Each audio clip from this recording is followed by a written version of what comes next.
Recipe fried rice. প্রথমে 500 গ্রাম চাল জলে ভিজিয়ে নিয়েছি।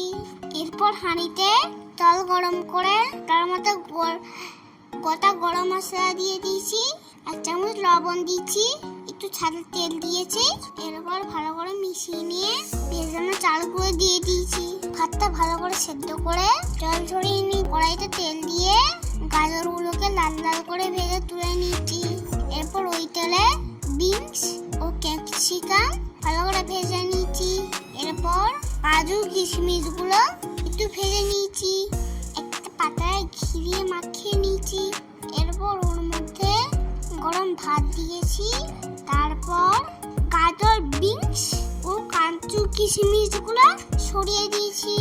এরপর দিয়েছি পরিমাণ মতো চিনি, খোয়া ক্ষীর, গরম মশলা, গোলমরিচ ও নুন।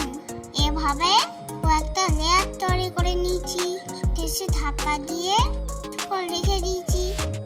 তৈরি হয়ে গেছে ফ্রাইড রাইস। ভিডিওটা যদি ভালো লাগে প্লিজ একটা লাইক ও সাবস্ক্রাইব করে দিও।